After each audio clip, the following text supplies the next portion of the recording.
예. 또한 저희 이 태평양 전쟁 희생자 문제가 사회적으로도 큰 성과를 내고 있습니다. 이 자리에 본 행사를 격려해 주시고 도움 주시기 위하여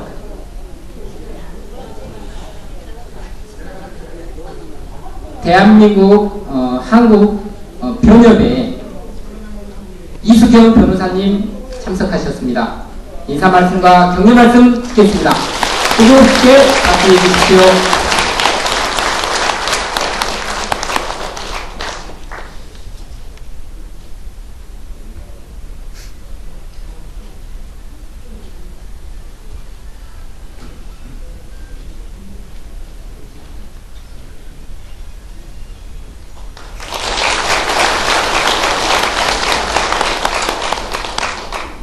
저는 대한변호사협회 인권위원회 소속에 있는 이수경 변호사입니다. 제가 지금으로부터 한 25년 전에 여러분들의 모임을 위해서 지원해 줄 필요가 있다고 해가지고 우리 대한변협 소속 변호사님 약 300여 명이 그 당시에 대일 민간 법률 구조회라는 것을 발족을 시켰습니다. 그리고 그 회장으로 지익표 변호사님을 모시고 저는 그 당시에 총무이사 겸 사무총장으로 근무를 했고, 그 다음에 지익표 변호사님이 이 활동을 준비하시니까 영태영 변호사님이 대일 민족소송 이라는 걸 만들어서 단장 역할을 하셨고, 제 역시 저는 총무이사 겸 사무총장을 했습니다. 그런 연유로 해서 저희가 일본 동경지방재판소, 고등재판소, 최고재판소의 법적인 절차를 밟았습니다만은 일본은 비겁하게도 이 소송을 심의도 하지 아니하고 각하 판결을 하였습니다. 그래서 영태영 변호사님하고 저하고 상의를 하기를 우리가 우리의 권리를 회복하기 위해서는 우리의 힘으로만 부족하니까 미국의 도움을 받는 것도 바람직하다, 이런 결론을 내리고 제가 미국에 출장을 갔었습니다. 그 당시에 미국에서 있는 우리 제임족 보호 변호사인 마이클 최 변호사가 제가 미국을 간 기간 동안에 스위프트 미국 변호사와 함께 롯데호텔에 와서 체류를 하면서 여러분들 태평양 유족회나 저희 민족소송단이나 기타 여러 피해자 단체 분들을 접촉을 하고 자기한테 사건을 의뢰하면 그 사건을 해결해 주겠다고 해서 특히 여러분 단체에서는 많은 돈을 받아갔습니다. 그런데 제가 미국에 가서 조사를 해보니까 스위프트 변호사나 마이클 최 변호사에게 의뢰해 가지고는 되지 않겠다. 왜냐하면 미국의 연방법원에서 이미 패소가 돼서 연방 대법원에서 재판이 끝나 있었습니다. 그런데 일본 사건을 다시 해주겠다고 왔기 때문에 바로 제가 미국에서 영태영 변호사님한테 우리는 거기에 도움 받아서는 안 되겠다, 이렇게 해가지고 그 당시에 저희 민족소송단에서는 그런 피해를 보지 않았습니다. 그런데 불행하게도 여러분들의 단체에서는 스위프트 변호사와 마이클 최 변호사에게 속아서 상당한 금품이 제공된 걸로 알고 있습니다. 그래서 이제 미국에 가서 보니까 유태인이 독일로부터 배상받은 근거가 헤이든법이라고 하는 법인데 그것이 이 캘리포니아주 특별법으로 제정이 되고 그 헤이든법을 근거로 해서 유태인이 배상을 받았다는 것을 알게 되고, 따라서 우리도 그런 절차를 밟아야 되겠다 하고 생각을 하고 거기에 미국에 있는 우리 교포 변호사인 신혜원 변호사하고 한창호 변호사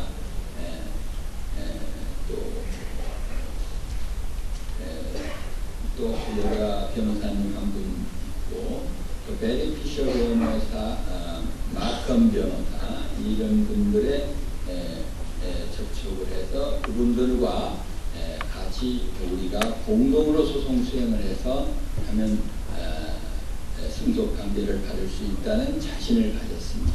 그래가지고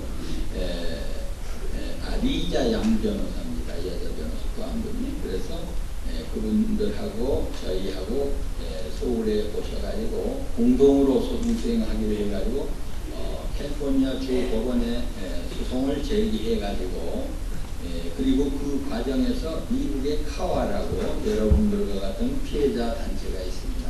거기도 공동 참여를 하고 해가지고 캘리포니아 법원에 소송을 제기했는데 그 결과 중간 판결을 2번 했습니다. 첫째가 뭐냐? 이 재판권이 없다는 것입니다. 미국에서 재판할 권리가 없다. 이러한 일본 측 주장에 대해서 재판부가 내세운 것은 왜 재판권이 없냐? 첫째, 마이클 최 변호사가 재판한 게 이미 패소가 미국 대법원이 패소가 됐는데 똑같은 소송을 제기한다는 것은 대법원에 가서 명확하게 패소가 분명하니까 되지 않는다. 그런 의미로 해서 주장을 했는데 캘리포니아 주 법원의 판사님은 이 재판은 재판권이 있다. 왜? 어떤 사건의 심리를 했을 때 그것이 다시 대법원에 가서 물론 주 지방법원을 거쳐서 주 고등법원, 주 대법원, 그 다음에 연방 대법원의 재판을 받는 절차입니다만 그 다른 결론이 나올 수 있다고 판단을 했기 때문에 거기 중간 판결에서 저희가 승소를 해서 재판권이 있다고 했습니다.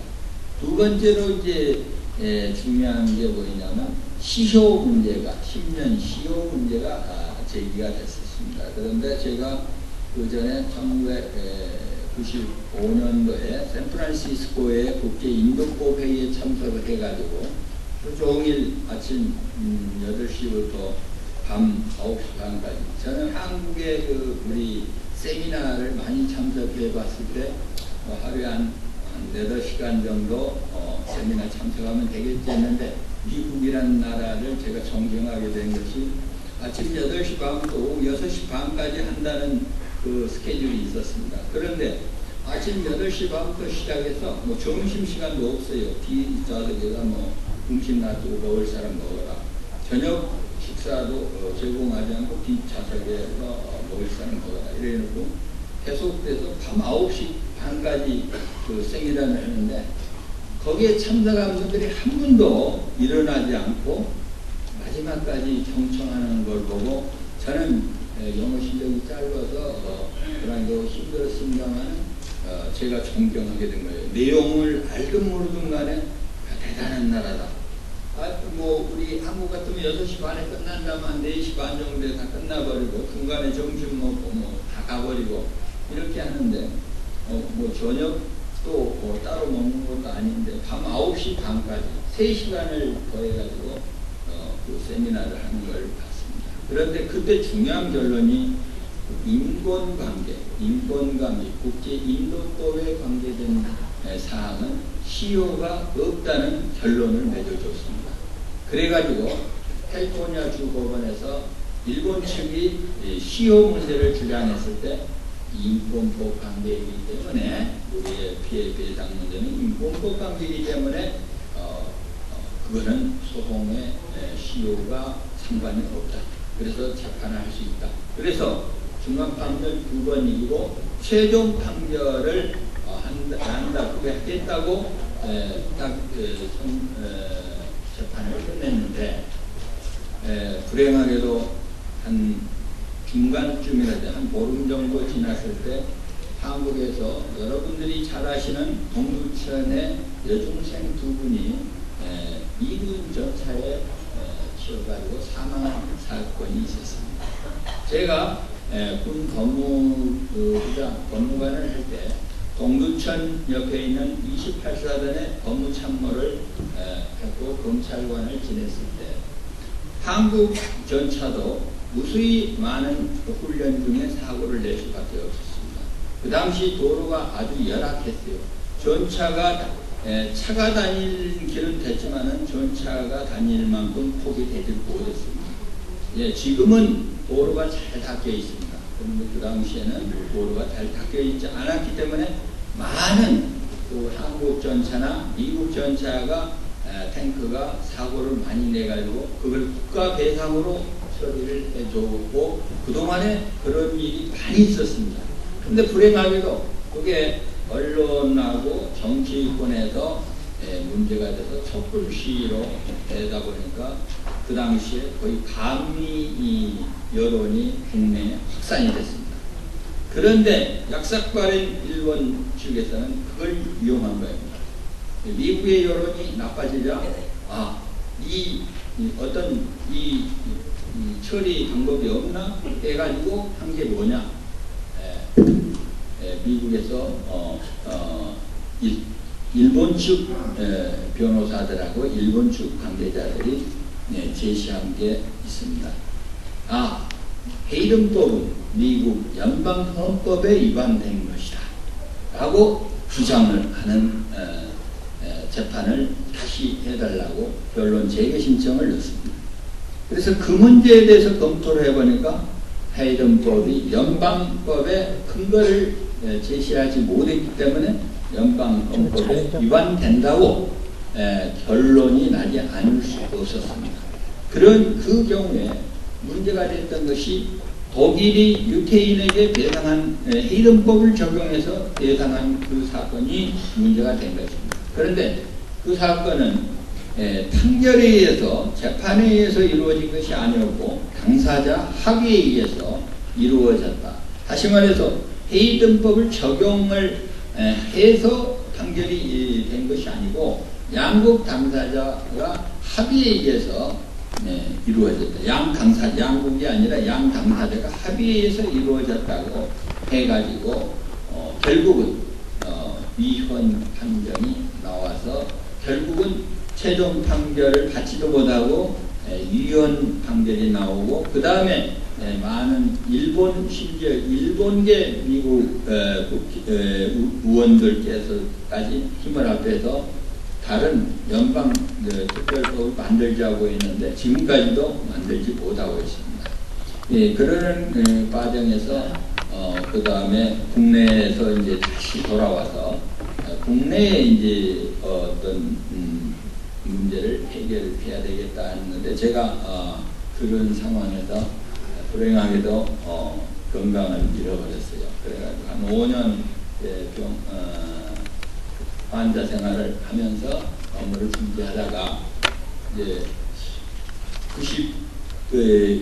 2009년도에 김평우 전 대한변협 협회장님이 그 전 협회장님들께 제가 개인적으로 우리 일을 좀 도와달라고 했습니다만은 대다수의 우리 변호사님들은 불행하게도 여러분을 돕고자 하는 분들이 거의 없습니다. 현재 여러분들이 잘 아시는 변호사 분들은 해야 총 우리 지금 10,000명이 넘어가는 변호사 중에 300명 정도의 변호사가 여러분들의 관심을 갖고 있을 뿐입니다.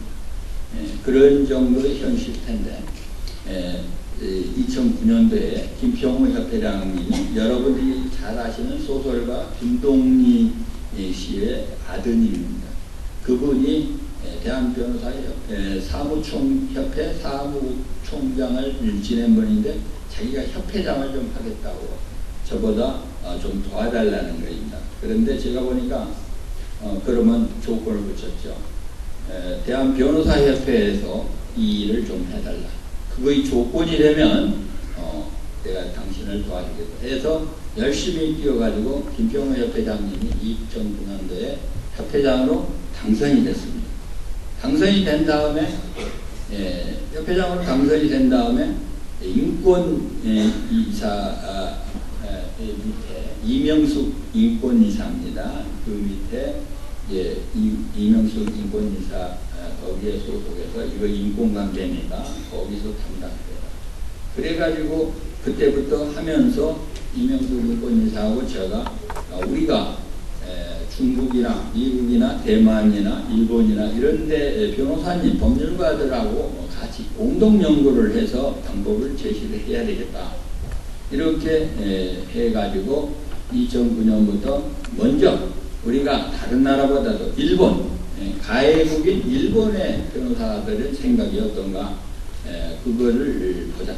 왜 제가 그 생각을 했냐면 일본의 지방재판소에서 특히 오사카 쪽에 있는 지방재판소 쪽에서 구주나 이쪽에서 승소 판결이 종종 나오고 또 우리가 가장 핵심이 김종필 오이라 회담에서 배상 문제가 다 끝났다고 하는 것이 한국 정부와 일본 정부의 주장입니다. 그런데 우리 법률가가 봤을 때는 개인의 배상 청구권은 국가가 마음대로 행사할 수가 없는 것입니다. 그렇기 때문에 그리고 김종필 오이라 회담에는 개인 보상 청구권에 대해서 규정을 했다 하더라도 그것은 월권이기 때문에 무효입니다. 그러한 점을 가지고 일본 변호사들의 생각은 어떤가? 그래서 이제 한일 대한변호사협회하고 일본 변호사연합회가 공동으로 이 문제를 토의를 해보자. 그래서 우리가 만약 일본 변호사들이 봤을 때도 일본 입장이 옳으면 우리가 승복할 수도 있지 않느냐. 그래가지고 공동 연구를 2009년부터 했습니다. 그래 하다 보니까 일본 변호사들도 자기들이 법률가의 의견으로는 어찌할 수 없도 배상해줘야 된다. 또 그런 결과에서 일본 최고재판소나 일본 각급 재판소에서도 배상을 시효라든지 다른 이유를 해서 안 해주더라도 입법을 해서 해줘야 된다는 등 이렇게 이제 슬슬 뒷공문을 빼면서 배상을 해주겠다는 의도가 많이 됐습니다. 그런데 이제 우리에게 아주 좋은 기회가 3-4년 전부터 발생한 게 뭐냐면 첫 번째가 일본이 외교 정책을 실패를 했어요. 그 전까지 5년 전까지는 일본은 친미 일변도로 미국 일변도의 외교 정책을 했습니다만 중국이 갑자기 부상을 하자 중국에 거래를 해서 이익을 받을 목적으로 등거리 미국과 중국의 등거리 외교를 하는 걸로 외교 정책을 전환했습니다. 그러다 보니 그랬는데 중국에서는 일본의 그런 추파를 단호히 거절해 버렸기 때문에 일본은 미국한테 밑보였죠. 중국한테도 따돌림 받았죠. 또 러시아한테는 북방 사도 그 선 때문에 문제가 있죠. 한국은 이런 문제가 해결이 안 됐죠. 외교적으로 고립이 된 것입니다. 첫 번째. 두 번째로 여러분들이 잘 아시다시피 방기문 유엔 사무총장님께서 사무총장이 되면서 한국의 국제적인 입지가 강화가 됐고 제가 위안부 할머니들의 그 국제연대 회의에 많이 참석했습니다만은 아무도 외국 일본이나 다른 나라에서 미국에서도 그렇게 많은 숫자가 관심을 가져주지 않았었습니다. 그런데 국제사회에서 방기문 유엔 사무총장이라든가 많은 한국계 분들이 국제사회에 진출하다 보니까 최근에 이런 현상이 일어난 겁니다. 많이 한국을 이해를 할 수 있었습니다. 또 한 가지 좋은 소식이 지금 미국 대통령인 오바마 대통령께서 그 친모들의 한국계가 아주 많이 포진을 하고 있었습니다. 그래서 오바마 대통령이 당선이 되고 난 뒤에 미국의 외교 정책에서 한국계의 입김이 아주 세졌습니다. 그래서 그러한 것들이 복합적으로 일본에 영향을 미쳐가지고 일본으로 하여금 한국과 평화스러운 타협을 하도록 강요를 하고 있었습니다.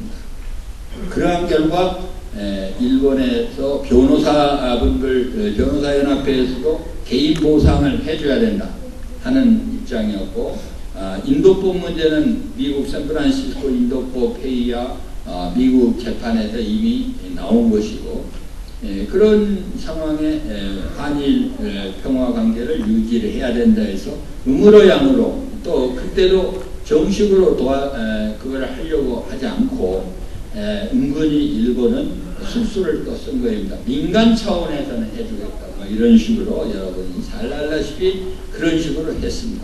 그런데 작년 헌법재판소 판결이 그러한 분위기에서 저희가 일본 변호사들조차도 개인 보상을 해야 된다고 하는데 우리나라 헌법재판소에서 뭐 하느냐, 강력한 주장을 하고 일본 변호사와 한국 변호사가 공동으로 연구한 자료를 헌법재판소에 제출했습니다. 그랬더니 여러분들이 잘 아시다시피 작년에 헌법재판소에서 판결을 해줬습니다. 주심 재판관이 또 이건 사적인 거입니다만 마침 임기가 끝나는 이국년 재판관이 그걸 담당을 했었어요. 그리고 저하고는 개인적으로도 학교 동창이고 그래서 마지막으로 역사적인 재판을 좀 해주고 끝내라. 그래가지고 헌법재판소에서 판결을 내주신 겁니다. 그 다음에 이제 1심, 2심 부산지방노고고등법원에서 패소한 사건이 있었는데 그것도 마찬가지로 일본에서 일본 변호사들도 다 인정을 하고 일본 최고재판소나 각급 법원에서도 이것을 입법을 해서 해결해 줘야 된다고 하는데 왜 우리나라 대법원은 이것에 대해서 무슨 이유로 이걸 거절하느냐. 그래서 일본이 측에서 주장하는 몇 가지 7, 8가지의 주장 근거를 하나하나 반박을 해가지고 여러분들이 잘 알다시피 지난 5월 24일 날 우리로서는 축배를 들 수 있는 날입니다. 대법원 판결에서 드디어 승리를 하고 최초의 승리의 판결이 된 것입니다. 이제 지금부터는 문제가 있어요. 그리고 아까 그 과정에서 여러분들의 회장이신 양수님 회장이 그 마이클 최 변호사한테 꼬임에 넘어가가지고 그 돈을 3만원 거둔 중에서 10,000원을 마이클 최 변호사 미국 쪽에 줬는데 그 돈이 문제가 됐다고 했는데 그 배상 받을 수 없는데 받는다고 이렇게 해서 수사기관에서 수사를 했습니다만 지난 대법원 판결로 받을 수 있다는 게 밝혀졌기 때문에 이제 그 혐의는 벗어났죠. 그래서 앞으로 저희는 명확하게 무혐의 무죄 기소를 만약 검찰에서 무리하게 기소를 해도 법원에서 무죄가 나올 것입니다. 그래서 그런 문제가 모두 해결됐고 문제는 지금부터입니다. 대법원 판결이 나왔다 해서 여러분들이 바로 돈을 받고 할 그것이 아니기 때문입니다. 대법원 판결에 의해서 부산고등법원에서 구체적으로 돈을 얼마 지급하라는 것이 나와야 될 것입니다. 그런데 그것이 나오고 앞으로 여러분들의 배상 문제는 대한변호사협회 소속 변호사님들이 협회 차원에서 이것을 받아준다는 약속은 했습니다. 그런데 그 절차를 밟아가지고 하려면 여러분들이 잘 아시다시피 재판 절차는 시간이 많이 걸립니다. 최소한 앞으로 3년 내지 5년 후에 판결이 나오고 판결이 나오면 그걸 가지고 집행은 할 수 있습니다. 국내에 있는 일본 기업이나 일본 정부 재산을 압류를 해서 강제 집행할 수 있고 미국이나 중국과 같이 일본의 그 힘이 덜 뻗치는 국가에 가서 집행방조를 받아서 집행도 할 수 있습니다. 그렇지만 돈이 여러분들에게 돌아가는 것은 앞으로 빨라야 5년 후나 이렇게 될 것입니다. 그렇기 때문에 작년에 2월 달부터 제가 아까 문 의원님께서 법을 해주신 그런 근거로 해서 지금 지원위원회하고 작년 6월부터 공동으로 재단을 만들어서 빨리 돈을 달라.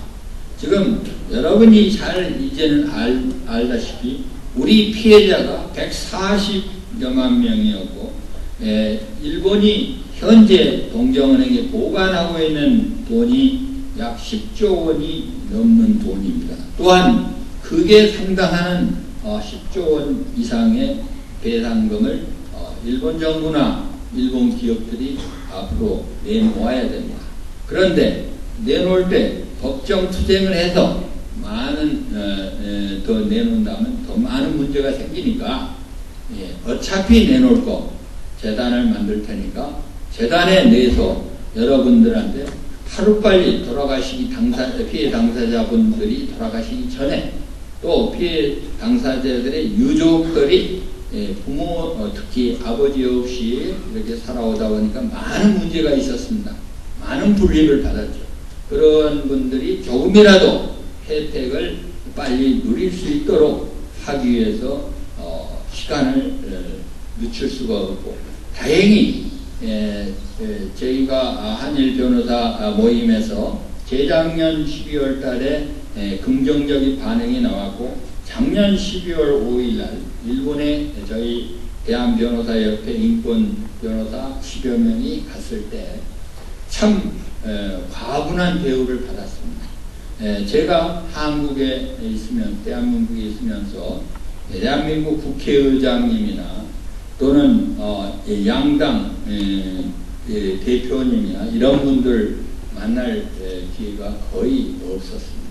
그런데 작년 12월 5일에 우리 변호사들이 갔을 때 일본 변호사연합회가 주선을 해서 일본 중의원 의장, 참의원 의장, 그 다음에 양당 대표, 간사장, 또 한일 우호관계 회장 이런 분들을 차를 열 몇 대를 동원해 가지고 이 한 분을 만나고 이동 시간 15분 해서 바로 실로 가서 또 그 다음 분 대기하고 이렇게 만나고 이렇게 해서 오후 시간에 작년 12월 5일 오후 시간에 그 분들을 전부 만났습니다. 제가 한국에서 대한민국에 있으면서도 그런 분들 중에서 한두 분도 만나지를 못했는데 그 많은 분들을 오후 시간에 그 짧은 오후 시간에 그러니까 지금 요 시계로 봤을 때 2시부터 그때 우리가 4시 반에는 출발해서 공항에 가야 됩니다. 그렇기 때문에 2시부터 4시 반까지 약 2시간 반 사이에 그렇게 많은 분들이 15분 간격 이동시간 15분 해가지고 차를 준비해가지고 만나게 해주고 마지막으로 중의원 의장이 변호사인데 일본 수상은 2번 한국을 방문했는데 이명박 대통령 임기 동안에 2번 방문했는데 이명박 대통령께서는 일본을 방문하지 않았다. 그래서 이명박 대통령께서 일본을 방문한다면 선물을 드리겠다. 그 선물이 자기들이 배상을 하겠다는 취지. 그래서 돌아와서 청와대에 보고를 했고 그 다음에 대통령께서 일본에 방문을 하셨는데 그 저희가 일본 대사관 앞에 기념비를 세워놓은 게 있습니다. 그 철거하라 뭐 이런 이유니까 철거할 수 없고 사과를 하고 그 다음에 배상은 차선이다 이렇게 말씀하셔서 배상 문제가 좀 소원해진 것은 사실입니다만 일본 쪽 입장에서는 이 문제를 빨리 해결하지 아니하면 어려움이 있습니다. 그렇기 때문에 또 심지어 일본에 있는 법률가들조차도 배상을 해야 된다 라고 하고 있는 입장에서 일본 정부나 외교관들이 이걸 더 버틸 수 없습니다. 그렇게 되기 때문에 해결할 기회는 왔습니다. 어차피 5년 후에 뭐 이상 걸릴 후에 대상을 받는 것보다는 빨리 재단 만들어서 재단이 받아가지고 그거를 여러분께 하루빨리 분배를 할 수 있도록 하기 위해서 작년 6월부터 제1항쟁기 지원위원회와 공동으로 만들어서 금년 2월 말에까지 만든다 약속을 했어요. 3월 16일 날 일본 변호사 연합회에서 한국을 방문하기 때문에 그 전에 2월 말까지 만든다고 약속을 해서 제가 작년 6월부터 같이 공동 작업을 했었습니다. 그런데 제가 속았어요. 뭘 속았냐. 2월 말까지 여러 가지 사정으로 못 만든다. 그 중에 자금 문제를 이야기해요. 포스코에서 여러분이 잘 알다시피 100억이라는 돈을 3월 16일 날 결정을 해서 지금 내놓고 있습니다. 연말 안에 집행이 돼야 되는 돈이죠. 그런데 그것이 돈이 없어가지고 그래서 내가 일본에나 한국 내에 어떤 독지가들한테 30억 받아가지고 만들겠다니까 포스코에서 준다. 그래서 좋은 것은 확인을 했습니다. 그런데 그래서 이제 3월 말에 그러면 만들어 주겠다. 그래서 이제 같이 정관도 다 만들어 놓고 발기문 모든 법적인 문서적인 절차는 다 준비가 완료되어 있습니다. 그래서 3월 말에는 만들겠지 이렇게 했는데 어떤 이유인지 미적미적 하더니 선거를 의식을 하면서 자꾸 만들지 않고 넘어갔습니다. 그래서 어떻게 할 거냐 그러니까 선거 끝나고 4월 말까지는 만들어야겠다. 노력을 한다고 그랬어요. 그래서 여러 가지 또 협조를 해서 이제 완벽하니 4월 말에는 출범하도록 이렇게 했더니 뭐 준비위원회인가 그걸 만들어가지고 처음에 저를 준비위원장으로 해서 작년 6월부터 이제 했는데 가만히 보니까 준비위원장 시켜놓으니까 문제가 많거든요. 자꾸 하자는 대로 해야 될 거고. 그러니까 갑자기 뭐 청와대 핑계를 대면서 준비위원장은 다른 분이 하고 부위원장 하면 어떠느냐. 그러면 제가 그만 둬버릴 줄 알았어요. 그런데 저는 그런 위원이 됐든 준비위원장이 됐든 여러분들이 잘 모르는 이유가 숨어서 일을 할 수밖에 없었기 때문에 많은 방해꾼들이 있고 어느 시점에도 방해꾼들이 많습니다. 여러분들은 소수이고 여러분을 지원하고 있는 변호사도 전체 변호사 10,000명 중에서는 300명이니까 소수입니다. 그 다음에 여러분들을 지원하는 여러 정치 세력도 아직까지는 다수가 아닌 걸로 알고 있습니다. 그래서 그런데 이제 4월 말까지 만든다 했다가 뭐 여러 가지 이유를 대요. 그래가지고 6월 말까지 만든다고 해서 제가 못을 박았습니다. 자, 그러면 6월 15일까지는 준비위원회가 정식으로 출범하고 6월 말까지는 재단을 만들어야 됩니다. 만약에 만들지 않으면 6월 15일 또는 6월 말부터는 당신들하고 결별을 하겠다 이야기를 해서 저는 6월 15일 말까지는 재단이 만들어질 거로 확신을 했는데 역시 만들지 않았어요. 그래서 제가 6월 15일 회의부터는 보이콧도 하고 여러분들과 같이 여러분들이 모여서 하나로 뭉쳐서 다음 지금 현 정부에 항의를 하고 그게 안 되면 다음 정부에 우리가 힘을 합쳐서 이걸 쟁취를 해야 됩니다. 여러분들이 앞으로 대통령 선거도 있는데 뭐 우리 정세균 교수도 대통령 출마하셨는데 저는 그렇게 생각합니다. 우리의 재단을 만들고 우리의 보상 문제를 해결해 주지 않는다는 것은 절대 지지 안 할 겁니다. 저는 개인적으로. 여러분들도 생각을 그렇게 하셔야 될 것입니다. 그리고 여러분들 포함해서 지금 아까 말씀드린 민족소송단 또 민간법률구조회 또 카와 이런 거 있습니다만 또 불행하게도 여러분 단체에 소속되어 있다가 여러분 단체에 불만을 품고 이탈을 한 분들이 요새 단체를 만들어 가지고 상당히 세력을 가지고 있습니다. 그것도 있고 그 외에 많은 소수 단체들이 있습니다. 그렇지만 크게는 여러분 단체, 그 다음에 여러분 단체에서 이탈한 단체, 민족소송단, 그 다음에 대한민국 법률구조의 카와, 이게 큰 단체고, 나머지 단체는 이제 최근에 만들어지거나 소수 인원의 회원을 갖고 있습니다. 재관, 이 모든 회원이 하나로 뭉치는 것이 가장 중요한 일입니다. 뭉쳐가지고 우리가 보상을 받기 그날까지 노력해야 됩니다. 여러분들, 대법원 판결의 의미는 중요합니다. 왜 중요하느냐? 이제는 배상은 받게 됩니다. 일본이 제 아무리 빠져나가려고 해도 안 되고, 대한민국 정부가 그걸 해결하지 않을 수 없습니다. 그래서 보상은 받은데, 문제는 얼마나 빨리 여러분들이 받을 수 있느냐 하는 것은 여러분들이 하나로 뭉쳐야 됩니다. 피해자 전원이 하나로 뭉치면 해결이 됩니다.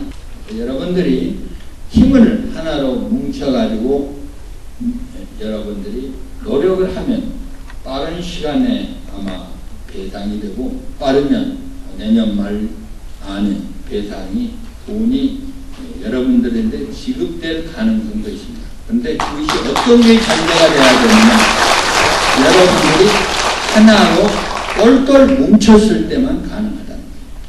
그리고 여러분들이 이 몇십 년 동안 이렇게 단체를 해서 젊은 시작을 여기에 가입하실 때는 젊은 분이었습니다. 여기 뭐 사무총장보다 더 젊은 분이었어요. 그런데 지금 노령이고, 제가 모시던 변호사님들, 용태양 변호사님, 용남진 변호사님, 한한진 변호사님, 이런 분들 다 돌아가셔버렸어요. 이제 남은 사람이 없다 보고, 지금 살아있는 활동한 분들도 박남용 변호사님 많이 계십니다만 연로하시니까 참석을 못하시고, 어차피 네가 총무이사에 있고 사무총장 했으니까 네가 마지막까지 뛰어줘야 된다, 건강회복했으니까.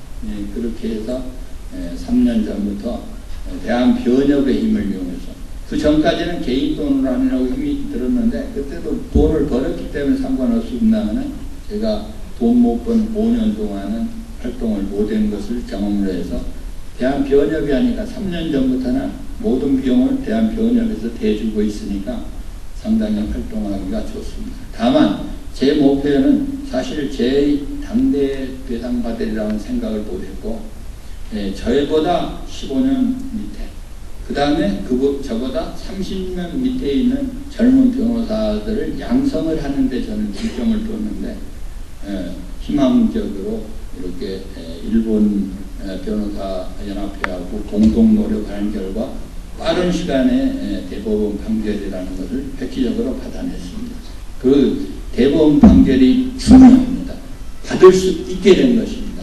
여러분들이 각자 받을 수도 있고, 대한변협을 통해서 받을 수도 있고 합니다만, 여러분들이 문제는 하나로 합심했을 때 가장 빨리 받을 수 있다는 것이고, 그 받을 수 있는 통로를 제가 여러분 단체하고 대한변협만 가지고 재단을 만들려고 작년 6월 이전에는 했었습니다. 그런데 일본 쪽에서 여러 가지 우리 단체나 피해자 단체나 변호사 단체만 믿고 돈 줄 것 같지는 않아서 정부가 또 우리 또 쇠 기업이, 일본의 전범기업이나 일본국이 다 참석할 수 있는 그런 것을 뭘 만들어야 되겠다.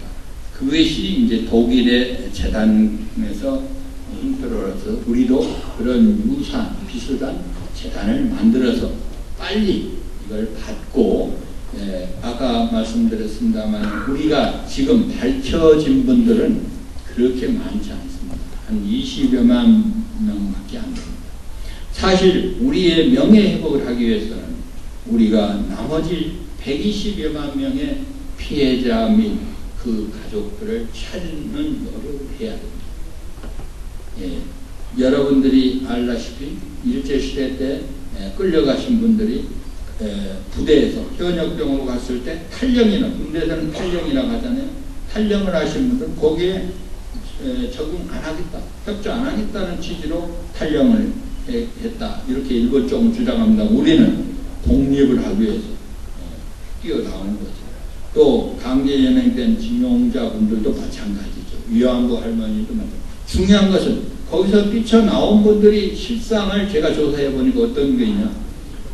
일단 다시 밝혀지면 잡혀가니까 현지에 동화하려고 한국 사람 아니고 일본 사람 아니다. 그래서 현지인들하고 결혼을 해가지고 숨어서 완전히 은폐하고 있어서 지금 그 자손들도 자기 할아버지가 강제연행 또는 징병된 분이라고 생각을 못하고 있고 한국 분이라고 모르고 있습니다. 네. 지금 월남전 때 갔을 때 우리가 참전한 분들의 자녀들은 다 노출이 돼서 우리 기업들이 그분들 한글도 배우고 그래서 잘 쓰고 협조가 잘 되고 있는데 2차 대전 때는 국가가 없었기 때문에 다 숨어 있고 그 기록을 남기지 않았고 했기 때문에 찾을 수 없는 경우가 많은데 우리가 그걸 찾아야 되는 것입니다. 그래서 만약 재단이 만들어진다면 재단으로 들어오는 모든 돈의 절반은 여러분들한테 바로 지급이 될 겁니다. 그렇지만 절반은 그러한 여러분들 피해자나 다른 피해자나 가족들을 찾는 그리고 일본의 그 만행을 밝히는 이러한 일에 계속적으로 여러분들하고 또 변호사, 젊은 요새 변호사들이 많습니다. 사법연수원 나오고 법조는 나오고 해서 젊은 분들은 상당히 저하고는 생각이 다르더라고요. 저희 사무실에 두 분을 모셨는데 생각이 달라요. 아주 적극적입니다. 저만 해도 상당히 소극적인 사람인데 적극적으로 하기 때문에 그런 분들을 후배들을 활용을 해서 그런 걸 조사를 해서 또 많은 학자들 도움을 받아서 그런 조사를 했을 때 유태인은 자기 스스로 자기의 피해 상황을 밝혔기 때문에 독일한테 배상을 받는 것을 더 쉽게 했고 또 사과를 받았고 독일은 반성을 한다는 표시를 자국 내 한복판 베를린이나 주요 도시에 반성 기념비 같은 것을 세워놓고 있습니다. 우리가 그걸 했을 때만 최종적으로 우리는 우리의 일을 다 하게 되는 것입니다. 그래서 일단 우리는 빠른 시간 내에 보상도 받아야 되고 앞으로 또 그러한 일을 계속 우리가 못하면 우리의 자손이 그걸 해서 우리도 일본의 한복판에 스스로 일본이 자기들이 잘못을 뉘우칠 수 있는 그런 일이 되도록 이렇게 해 주었을 때 우리의 임무가 끝난다고 생각합니다.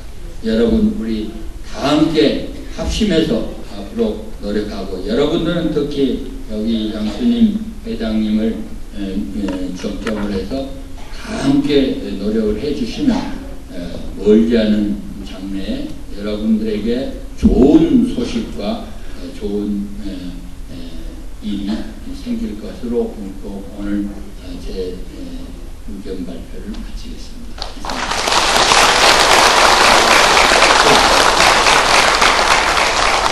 대한변협 이수경 변호사님이셨습니다.